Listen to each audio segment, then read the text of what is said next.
It's time for my close-up.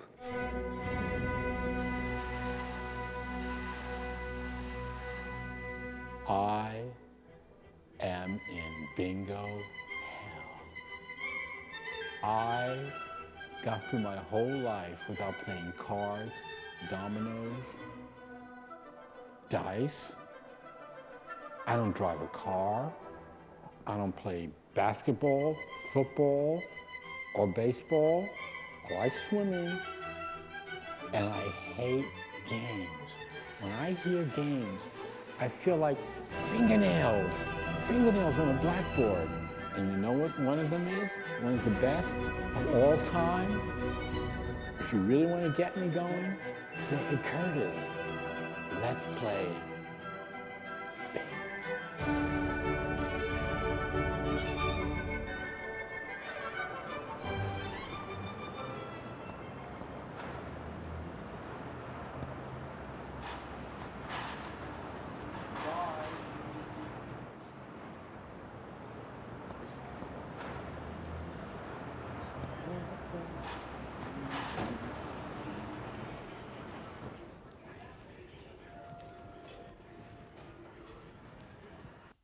And at a certain point, I started feeling physically kind of weak. I wasn't really aware of what it was. It's about 7 years ago, and I remember one day, I think it was at work, I saw like this very small dot on my face, almost like a pencil point. And somehow I just knew that it was AIDS. So something kind of went like, this is it. It kind of like blocked out of my mind a bit. And I started not feeling well. I started turning kind of like greenish, like I just was getting kind of sicker and sicker and stuff like that. And then I started bleeding from my penis, like clumps of blood. Then when I'd urinate, then it'd be normal, then this blood would come out and it'd be like this, like a knife going through me each time. So I knew I was going to go to the hospital, and my boss said, like, you really look sick, you know, something's wrong. I said, yeah, I got to go to the hospital. So I was really terrified to go because I knew that once I entered into this world, that my life would be different forever. Because no matter what you think you have, no matter what you think you have or know you have, whatever, when you are told that this is that you have something, that's different. Curtis is an intelligent individual.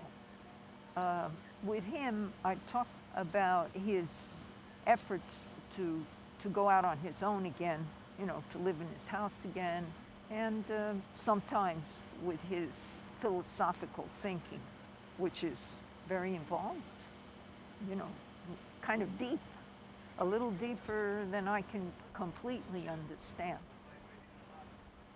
but fascinating. I have sung the music of some of the greatest composers in the Western world. I've danced all over Europe, and I've danced everywhere in America. I performed eurythmy, acting. I've been a teacher. I've learned 4 languages and led people through the greatest museums and galleries and landscapes in the West, from Egypt to Greece and Rome, Russia, Austria, Ireland. I covered all of Europe.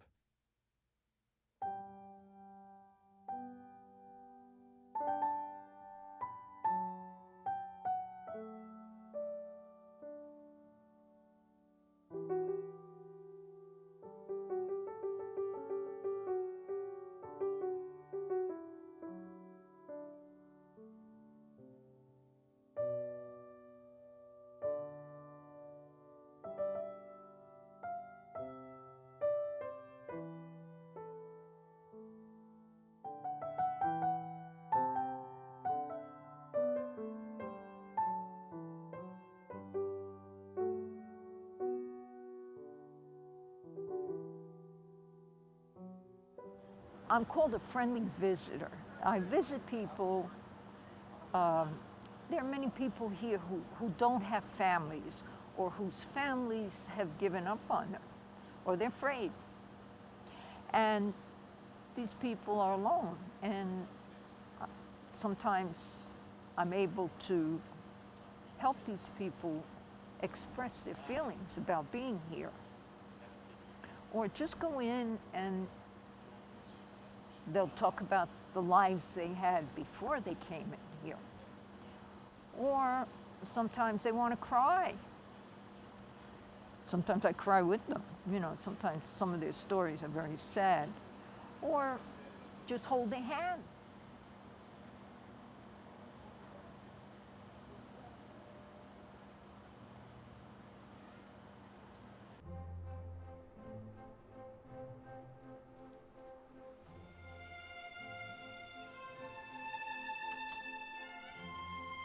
This is a smoke room, and we watch the patient very carefully that they don't damage themselves, that the cigarette don't drop on them to burn up the place. I think I've been smoking for about 25 years. I started smoking when I was working in a nursing home, in fact. One more, and that will be it. Then I'll go upstairs for Rivington's favorite dish, chicken, which I must have had 2 times in the last 3 days, or 3 times in the last 3 days, I don't know. Sometimes I think I smoke, so I'm not hungry. I'm not a big eater right now. Let's see what's inspired. Oh, lo and behold, chicken. I have to eat on one side of my mouth because of my teeth. But I had severe cavities. I had to have them removed.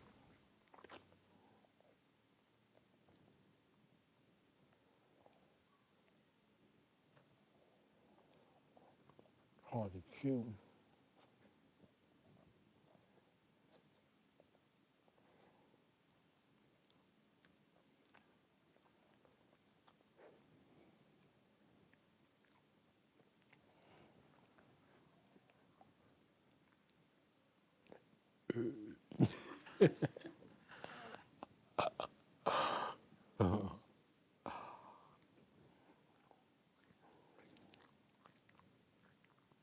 This is really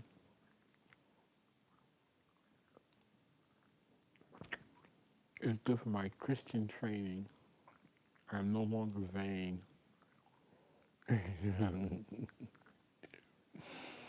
Now I can speak from the inner self, no longer a great beauty. But I'm so glad I didn't have to take out my front teeth. I'm gonna get false teeth put in. I'm glad I didn't take out teeth here. Because, you know, that's not a great feeling. It's not a great look, at least in our culture.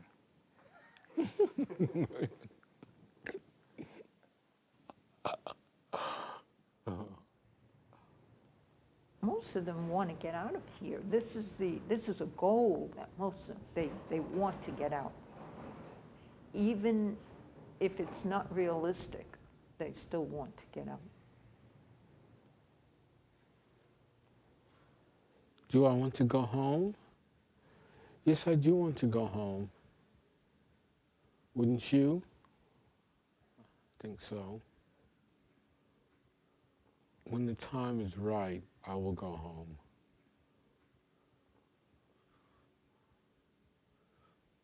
People had asked me, are you afraid of death? You afraid of dying? When I think of like September 11th, that was such a horrible situation that you could see. But for people who've been involved with the AIDS crisis, we've been living like September 11th for 20 years. Every day, bombs have been dropping invisibly, shooting us down. Gay, straight, mothers, black, white, men, women, old people, everybody. Different kinds of people. And then worldwide, millions of people. Millions.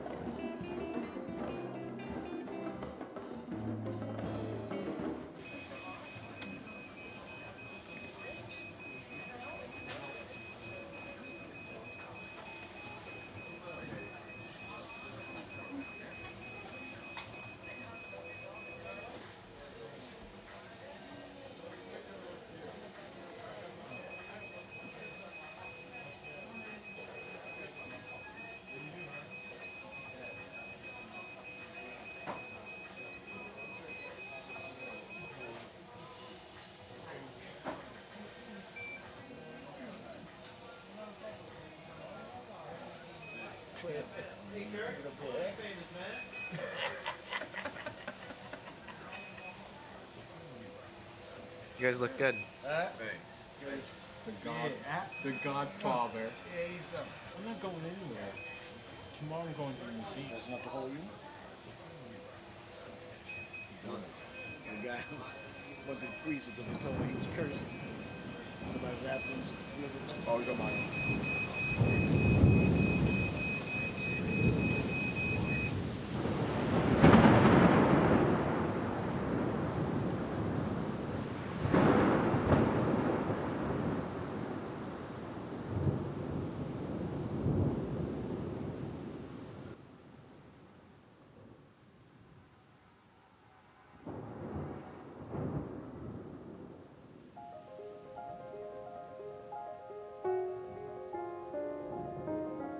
It's amazing how, when you come to a place like this, you really do give yourself over to the care of these people.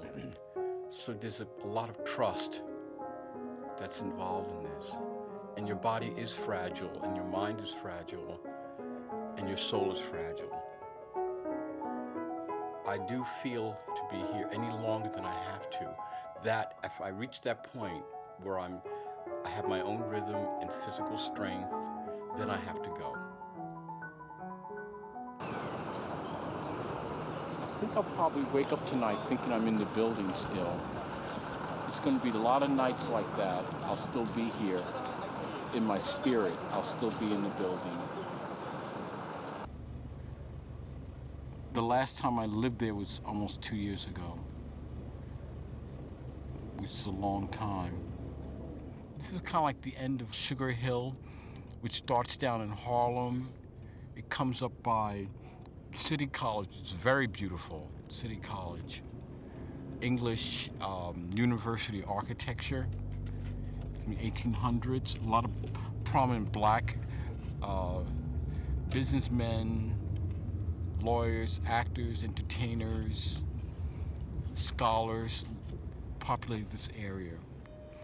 And as we come to the end of it, this is basically the end, but the end of it is my block, which is unique because it's a landmark area with the Colonial Mansion where George Washington actually was.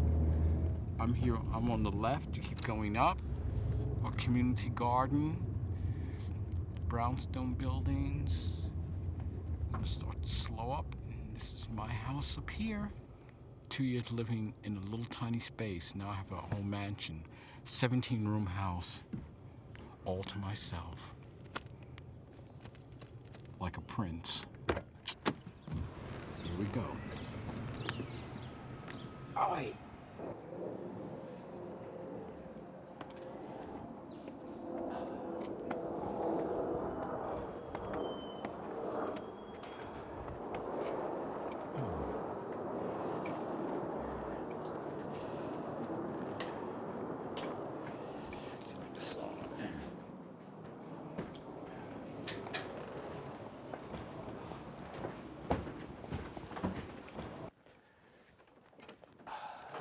I experienced like the writings of James Baldwin, the black writer who died not too long ago when I came back from Europe.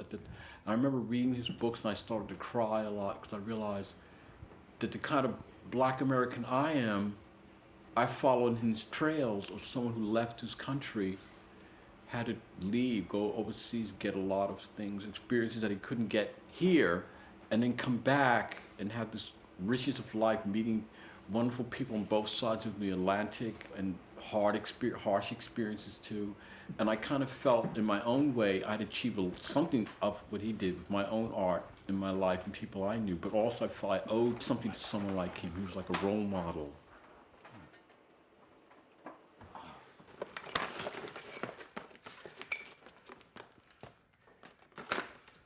Two blackbirds.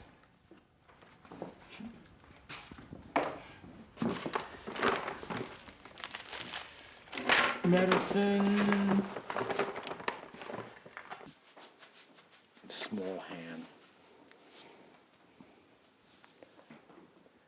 This belonged to a friend of mine. I painted the room while he was alive. This is a scarf that he had in his jacket. I started painting this while he was alive. He was very sick. I used to take care of him also. One of the few things I have left from to remember him by.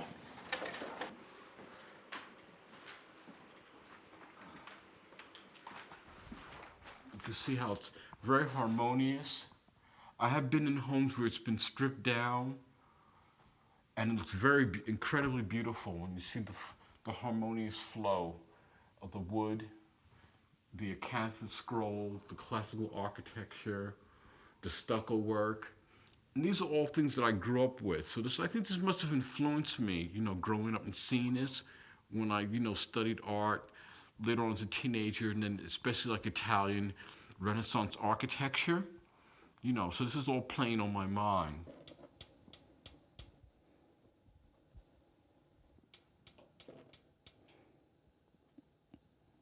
There are times when I love it, and there are times I have to see it over again. It's a privilege in the end. Let's be realistic. It doesn't matter where it is, any place on earth, in any country, to live like this. It's a gift. It's a gift. And when I grew up in it, my mother oftentimes had different groups like, church groups or community groups. She let them use the place for free during the week and the weekends. They could have meetings and things. And we had children here. We had a nursery school. So it was always filled with lots of people. So that's why the house has suffered a bit of wear and tear, from being sacrificed. When you're given something like this, then you kind of want to make the best of it, but you want to share it with people. I would never want to just have it all like incredibly fixed up and just have it for myself. That doesn't really interest me.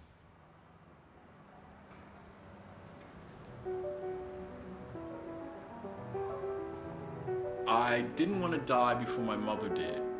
I know this is very sad to say, but I wanted her to pass away first because my eldest brother died when I was like 12, and it was a very horrible thing. I didn't want her to experience the death of another son. So many years later, then she did die first, and I was, it's sad when I think about it, but I'm glad that it was her first, just for the sake of her feelings.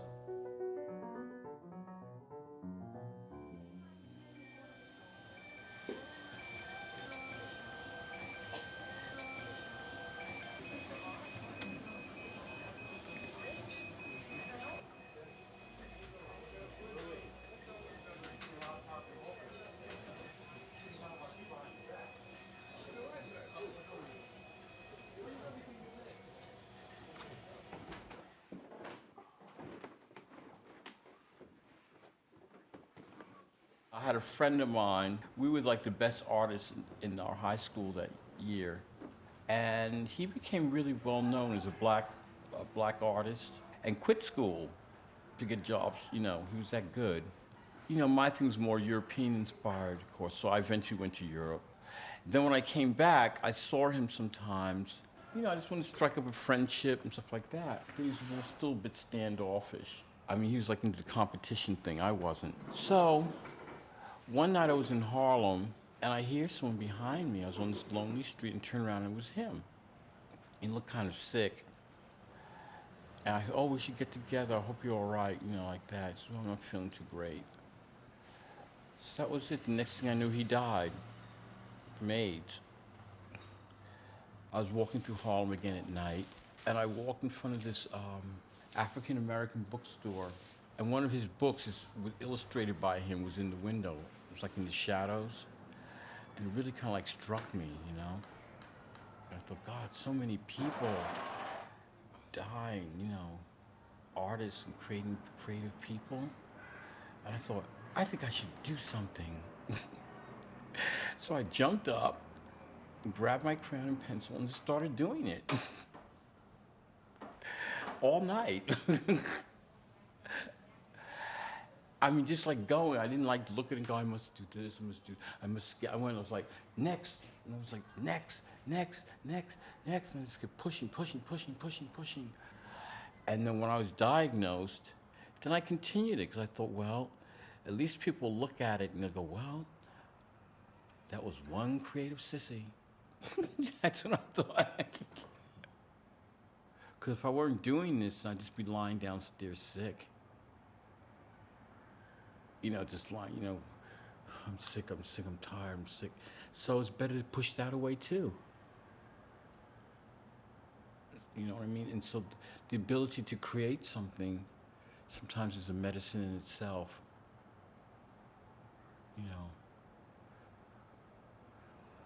It's almost like, I think AIDS is almost like a jealous person or a mean friend. It doesn't like to see you create. It can get you.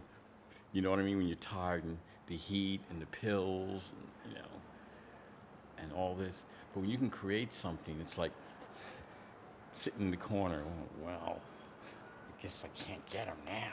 I can't, like a mean person. Well, I'll wait for you next time, Missy.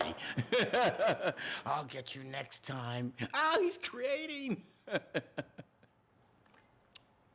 It's called immortality.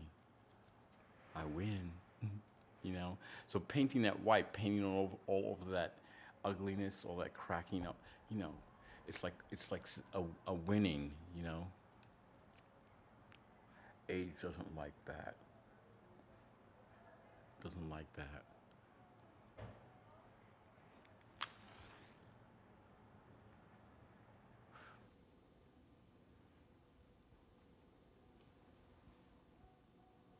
Like when you die, I thought to myself, you get to heaven and they, you sit in this waiting room and they call you in there and all the different angels, your guardian angels there, maybe like in a business suit or something, whatever, with the portfolio, the other angels sitting there and they go, all right, Mr. Wheeler, sit down. You're welcome. You're here. You're in heaven. We have to this is purgatory, by the way. You're going to be here for a while and we have to go over your life. I go, oh, yes, I know, can we get out 1986? That year, when you did discos and bathhouses and whatever. Can we get that out? Can we look at something else? But no, we're gonna go over that. We're not fast forwarding anything. Here, we go through all the tapes. And I go, oh Lord. So I thought I didn't want to die because I thought, let me clean up my act. You know what I mean? Then I can die later. Like a few years from now, maybe I'll die, but let me clean it up, get a few more good videotapes in there.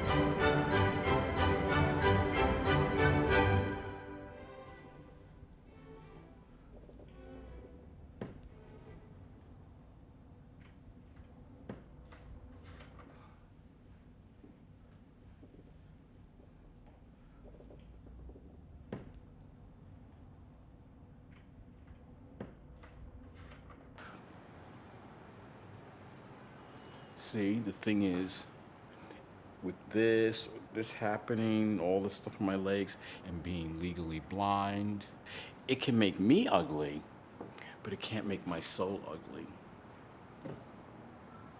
See, I was creating right to the end. If you walked in here, you wouldn't think a person had a terminal illness did this. You'd probably think they'd come out. You wouldn't think that. That's what I'm saying. You don't see the suffering. Turn it into something else. All your life experiences.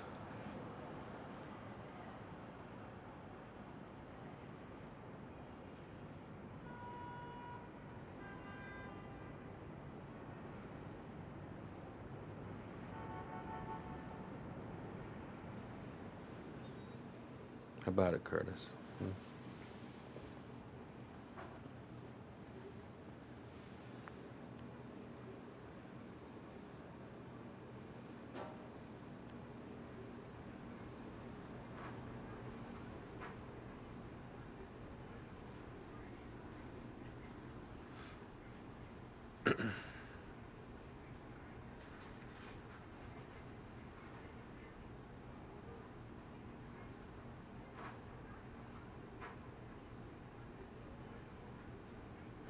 Curtis is more visual. I'm more the word on the page, I think. We had a lot of similarities and fit together like a piece, and often talked on the phone, you know, and often about, you know, art and gossip.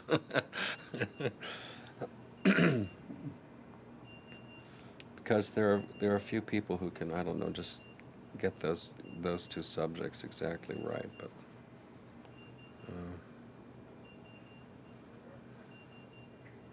Curtis certainly can. So we enjoyed talking. I think that's most of our friendship has been talking. Sharing ideas about things, you know. And he thinks about that stuff, you know. And I've gotten some very good advice from Curtis. And then, of course, he can be very, when he wants to be. He can also be a little dictatorial and maybe even, well, I guess nasty is not the word, but... Yeah. Catholic. Catholic? No, you can just be, when I was a little heavier than I am now, and Curtis had a pain somewhere. Where was that pain? And I said, Curtis, is it around your waist? And Curtis says, yes, for those of us who have one. I used to worry about you. But I lost weight. I got my weight down. But stuff like that makes me laugh, actually. And if you couldn't laugh at stuff like that, I don't know if you could actually be a friend of Curtis's, because every now and then he'll say something like that. But it's just funny.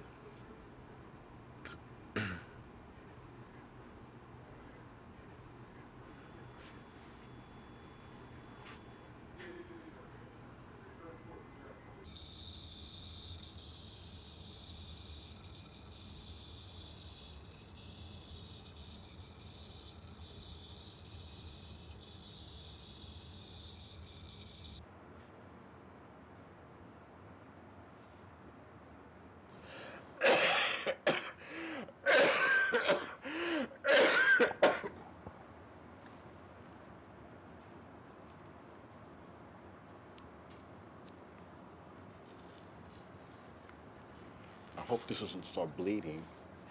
Should be careful.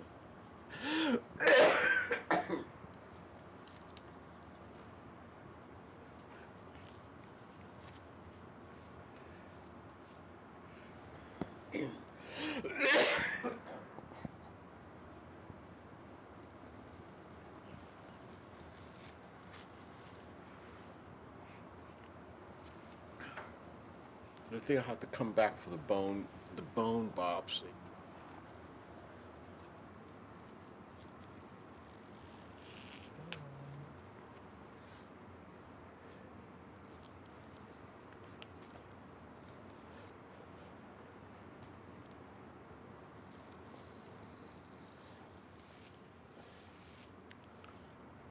I have to do all the stuff, stop me in the middle of getting everything organized with my benefits and getting the medicines right and going to appointments. So this is kind of a little bit of a, you know, an intrusion. But maybe it was good to have a break after getting out of Rivington, trying to get back into normal life. Just kind of like, this has been like a good pause.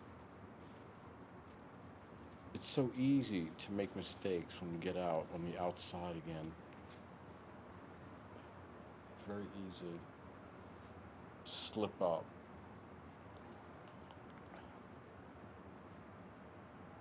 Okay, here we go.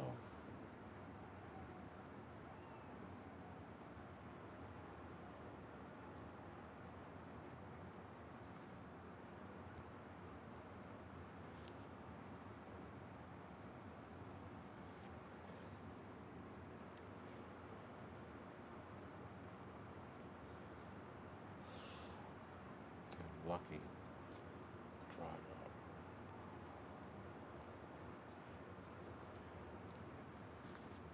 That's one access here, one up here. See the raised bump here.